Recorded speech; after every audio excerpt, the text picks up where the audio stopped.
tenemos que ir avanzando en el tiempo para seguir perdurando como jóvenes indígenas que somos.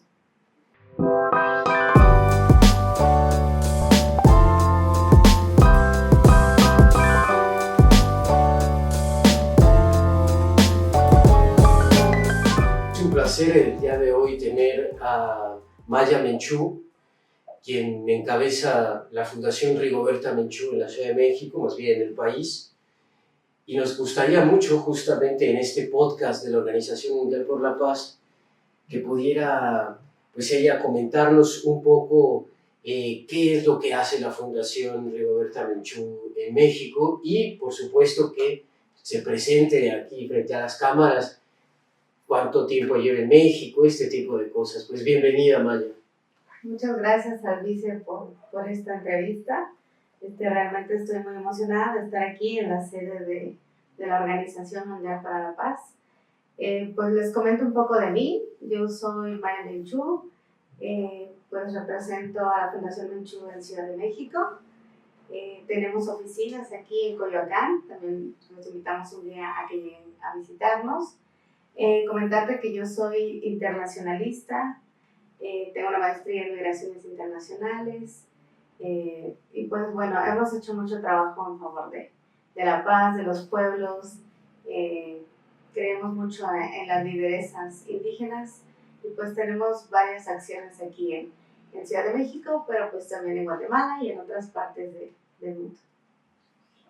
Y en ese sentido, ¿nos podrías por favor hablar de cuáles han sido los logros que ha hecho, de la propia Fundación Rigoberta Menchú? Sí, claro. Pues comentarte que la Fundación Rigoberta Menchú nace posterior a que la doctora Rigoberta Menchú gana el Premio Nobel en el año 92. Desde ese tiempo hasta acá, pues son más de 30 años de trabajo en los que hemos incidido en varios procesos de paz, hemos incidido en varias acciones contra la discriminación desde los organismos internacionales como la ONU, pero también a nivel nacional. En este sentido, pues creo que algunos de los logros muy importantes son la lucha por la tipificación de la desaparición forzada como un hecho violento de lesa humanidad. En el caso de Guatemala, pues la tipificación de la discriminación como un delito. También hemos ayudado en la búsqueda de desaparecidos del conflicto armado interno. A nivel internacional, pues lo más cercano que se me ocurre pues es los procesos de paz en Colombia, en donde también estuvimos como intermediarios. Hemos tenido varias luchas también por dignificar a los pueblos, ¿no? Hacerlos más visibles. Yo creo que desde nuestra presencia como mujeres indígenas damos un mensaje muy fuerte, ¿no? No solo hablando, sino visualmente, demostrando que los pueblos indígenas somos más, ¿no? que un tabú que se ha hecho de nosotros con mucha discriminación y muchas ideas preconcebidas. Recientemente Guatemala tuvo elecciones, por primera vez en su historia un candidato, bueno, no es su historia porque ya había tenido a Jacobo Arbenz, pero llega una figura pues, de centro izquierda con un nuevo discurso. ¿Tú qué opinión tienes acerca de Bernardo Arévalo con respecto justamente a las políticas públicas que tiene en mente implementar en Guatemala? ¿Qué opinión te merece el nuevo presidente de Guatemala? Pues como bien dices, Bernardo Arévalo, el presidente, llega después de muchos presidentes muy corruptos. Guatemala ha tenido en esta época democrática procesos muy difíciles de participación en cuanto al respeto a los procesos democráticos. Y en esta ocasión, pues, el presidente Arévalo fue como una opción diferente. Él gana por mayoría arrasadora. Las más urgentes van a ser todo lo relacionado a la lucha contra la corrupción, porque sin lucha contra la corrupción no vamos a poder rescatar las instituciones que necesitamos para generar el desarrollo. También es apoyado por los pueblos indígenas en su mayoría, porque debo decir que Guatemala es un país en donde más del 60% de las personas somos indígenas. somos mayas, entonces hubo más de 100 días de levantamiento, no sé si recuerdes, pero en donde los pueblos se unen, comerciantes, comunidades, presidentes municipales, o sea, todos los dirigentes nacionales se unen a un paro nacional en el que se exige la toma de posesión del presidente. Ha tomado acciones que otros presidentes no lo han hecho, como ha sido reunirse con líderes de los diferentes espacios. Recientemente, el día de ayer, dio una disculpa pública a nombre del Estado a la familia de la escritora Adaide Fopa. El gobierno de Guatemala, el presidente, en nombre del Estado de Guatemala, realizará un acto de disculpa pública y reconocimiento a la trayectoria de María Adaide Fopa Faya, que fue una de las escritoras pues, más contundentes y más reconocidas de Guatemala en la época justamente de Arbenz y de esta época de florecimiento literario. Entonces son acciones que marcan una diferencia que no habíamos visto en el país. También pues ha creado la Comisión para la Paz, que también esto deja mucho que decir porque hace trabajo con jóvenes y desde el gobierno para el fomento de la paz, ¿no? Entonces, pues nos merece una opinión muy positiva. Creo que la carrera de él también como diplomática le da otra visión, ¿no? De lo que puede ser el mundo y de lo que Guatemala necesita para mejorar. Y en ese sentido, en ese punto, ¿nos puedes hablar un poquito de en qué consiste la Comisión de la Paz? Sí, es la COPADE, Comisión Nacional para la Paz. Tiene varios proyectos, como es recorrer, por ejemplo, tuvo un recorrido hace poco de recorrer lugares históricos muy especiales. Uno de estos lugares pues, es justamente la Embajada de España. Esto llama la atención porque, como saben, en la Embajada de España fallece mi abuelo Vicente Menchú en una masacre que realizan quemando la sede de la embajada. Este hecho pues lleva a que se rompan relaciones internacionales con España y pues el gobierno fue el que dio la orden y pues es un caso muy, muy fuerte, ¿no? Y dentro de esta campaña que está haciendo el gobierno, pues es como visitar lugares emblemáticos en donde se han dado procesos en la construcción de la paz y uno de estos es la Embajada de España. Llegan al punto y se les explica, ¿no? O sea, qué pasó aquí, como reivindicar la historia. Y en otros puntos estratégicos en donde pues hubieron manifestaciones de estudiantes de la Universidad de San Carlos, y hechos de este tipo, o como el Archivo General de la Nación, que es en donde se encontraron también muchos de los documentos que prueban los crímenes de lesa humanidad que ocurrieron en los años 80. Entonces, como que está cambiando el chip y la forma de dar la información a nivel nacional, dignificando procesos. Bueno, quisiéramos también preguntarte, ¿cuántos años lleva la Fundación Rigoberta Menchú en la Ciudad de México? ¿Y qué proyectos se están implementando en la Ciudad de México? No sé si trabajen de la mano con Guatemala también. Sí, pues como te mencionaba antes, desde que se gana el Premio Nobel en el año 92, uno de los requisitos es crear una fundación, ¿no?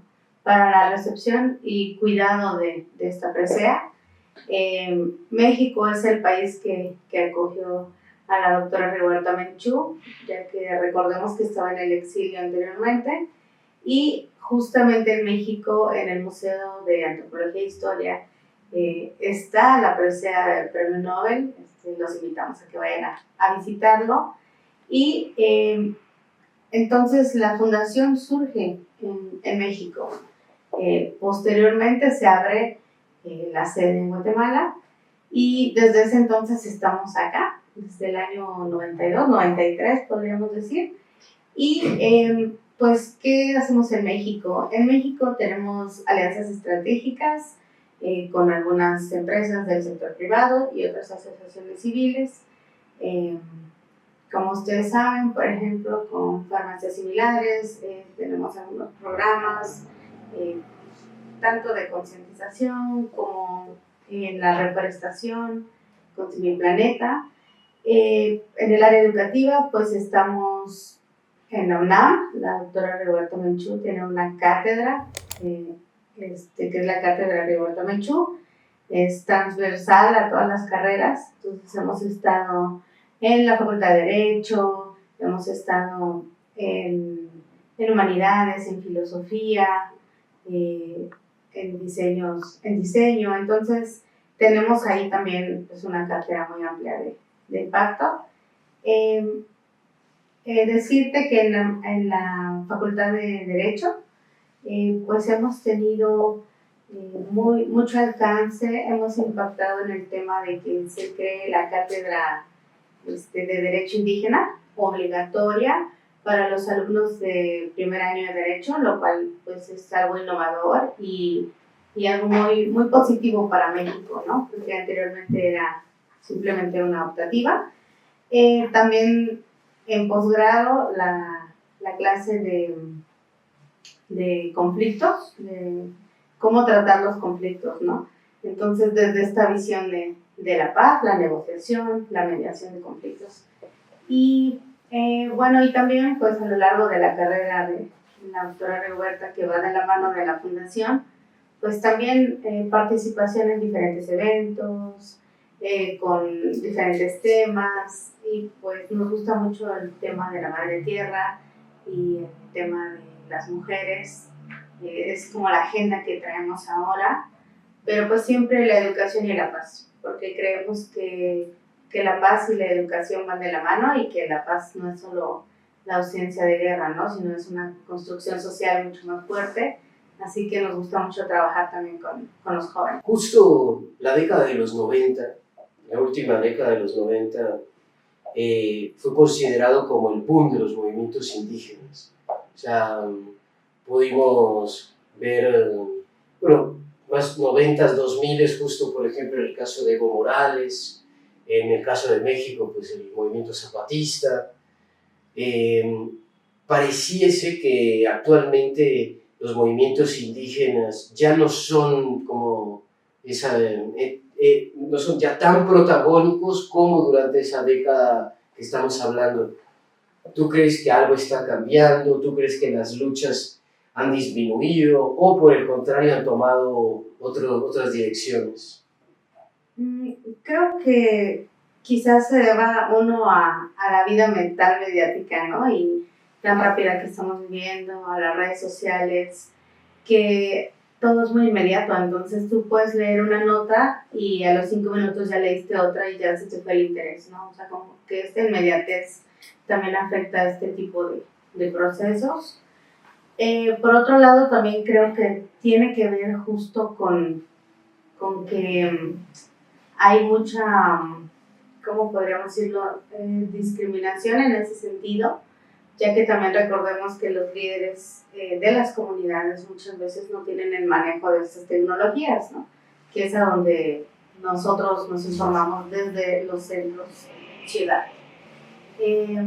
También creo que es porque hay muchos más líderes, o sea, también la juventud ahora, hoy por hoy, tiene más voz, es más participativa, busca cómo defender sus luchas, busca cómo generar proyectos para hacer esto. Es una juventud muy activa, en donde también ya no hay ese protagonismo quizás que antes había, porque todos están siendo los protagonistas de sus sueños, de sus metas, de sus incidencias. Y bueno, creo que también se debe a que las agendas han cambiado, ¿no? A nivel internacional también. Los gobiernos pues ya no le dan quizás el mismo enfoque, ¿no? Hablando desde las Naciones Unidas, desde este tipo de organismos.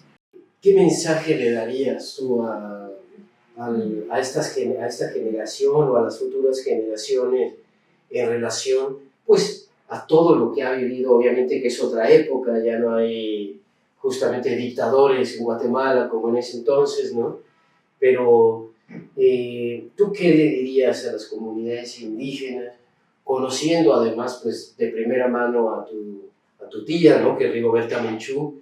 Entonces, ¿qué mensaje transmitirías a estas comunidades indígenas? Que somos un tesoro, o sea, realmente los pueblos indígenas todos tenemos una cosmovisión única, una forma de ver la vida muy diferente quizás a la occidental, y eso es un tesoro que hay que preservar. También pues estar consciente de eso. Para nosotros la protección de la madre tierra pues es fundamental, y ver cómo va avanzando la mancha urbana también es algo muy fuerte y una lucha. Y pues a las comunidades indígenas y a los jóvenes les digo que sigamos adelante, que sigamos resistiendo, que todo lo que podamos utilizar para potencializar nuestra voz, como es el uso de la tecnología, de la academia, de las redes de amigos, de incidencia, pues que lo hagamos, porque tenemos que permanecer en el tiempo, tenemos mucho todavía que mostrarle pues a las otras personas para que nos conozcan, que se sientan orgullosos de sus raíces, y pues también que sepan que en el mundo hay mucha riqueza y que somos un granito de arena de toda esa riqueza del mundo. También pues mucha fortaleza, mucha resiliencia, porque no es una lucha fácil. Realmente la discriminación sigue estando muy presente, latente todo el tiempo.